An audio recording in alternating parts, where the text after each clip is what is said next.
Welcome to Basket TV. This is Sean Dumla reporting over here today with Bobby Seronio III. Little Bobby is a three-time world champion in 2010. And Bobby, tell us all about your 2010 season. What titles did you take in 2010? I took point sparring, continuous, and team sparring.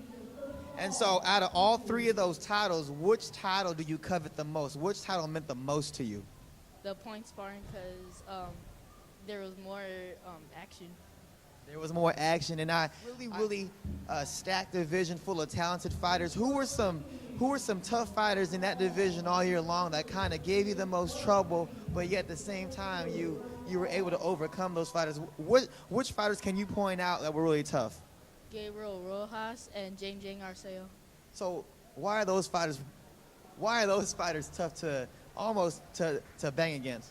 Because Gabriel Rojas, he has more power, and Jing Arceo has speed.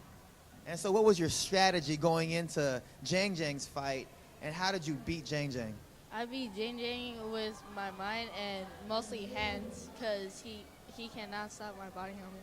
Right on. And then Gabriel, what was your strategy against him? Just move around, pick my spots. Right on. Now, I understand that you're going a little bit past sport martial arts and you're doing other things in life. What are your new ventures that Bobby Seronio III is going into? What are some new things that you're doing? I'm doing some boxing and mostly wrestling. Wow, wrestling. So I understand wrestling, you almost got to watch your weight like every other week or so. How is that going for you?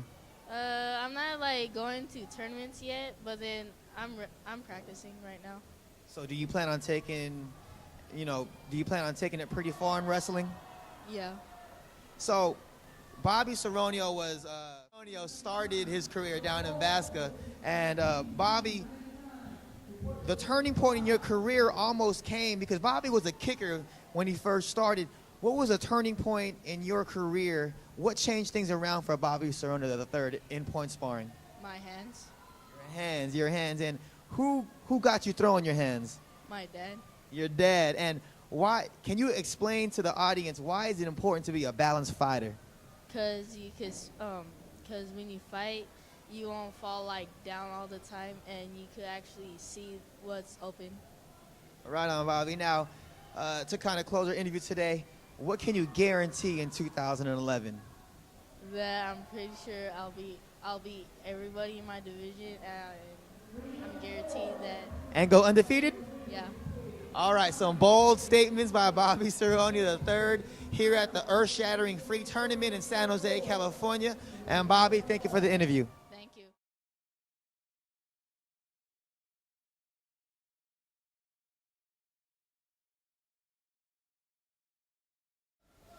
We're back here with Basket TV. My name is Sean Dumla, and I have the pleasure to be standing here next to GrandMaster Woody Sims, a legend here in the Bay Area. Now, GrandMaster Sims, we have a new Kaji Kembo division here in Basca in the new upcoming season.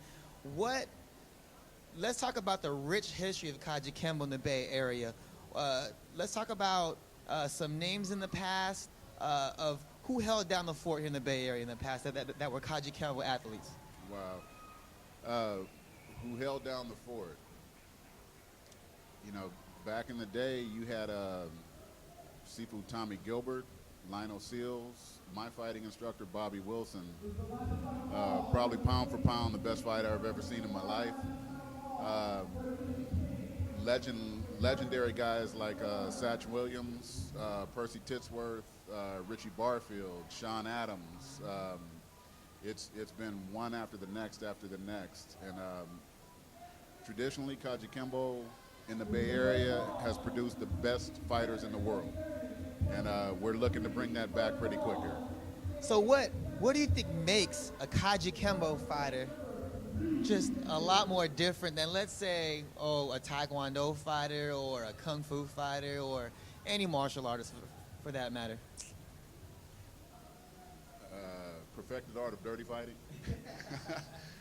You know, like I said, back in the day, man, it was groin shots, sweeps, takedowns, ground fighting, all that. So you didn't get all the kick, tip-tap stuff that most of these guys are doing now. And it was real, you know. most of the guys could do on the street what they were doing in the tournaments as well. You know, so Now, evolution-wise, you've been in this sport for how many years? about 30 plus. I'll leave Thir- it at that. We'll leave it at that. Now, 30 years, Grandmaster Sims. 30 years. Now, let's fast forward to today. What do you see? What positive things do you see different about our game today? Much more athleticism. These guys are flying around, dropping, spinning, jumping. Much more athletic. Now, what are some things that you want to see different? What things do you want to see cleaned up about our game that you think would make our game a lot more appealing to, let's say, the TV audience? A lot less of the tippy tap, lead hands to the body, solid shots. You know, the flashy kicks, it's nice, but let's see something effective too. You know. Now, this is like, I'm really nervous standing next to Grandmaster Sims here, because as a kid I used to watch you and I'd be shaking my boots just watching you. What was your favorite move and why? I'd have to say the reverse punch. Yeah. Reverse punch to the face, reverse punch to the nose? It was a reverse punch to the body. You know, I do it to the face and get disqualified all the time, so you got to drop it down a little bit. But yeah, reverse punch. Now let's super rewind here. How did you get into the martial arts? I got beat up. I was walking home, got jumped, told myself it'd never happen again, started training, and once I found Benicia Road, I stayed there. Now, let's just get off of karate right quick and off of martial arts. Now, you have your own barbecue business, I believe, based out of Vallejo, I believe. Tell us about that. You know, it's an upstart. I've been barbecuing for, you know, quite a few years. And I think most of these black belts that come to my promotions, they don't come for to watch the students, they come to get the barbecue. But, you know, I went ahead and started a catering business, Woods Q.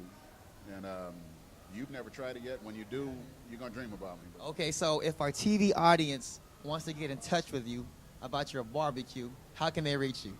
Hit me up on Facebook. Woody Sims, look him on Facebook. That's WOODYSIMS.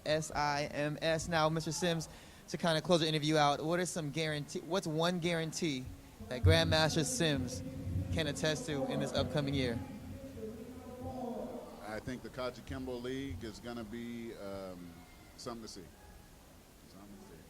And you got it right here on Basket TV with Sean Dumlau and Grandmaster Woody Sims, and we're out.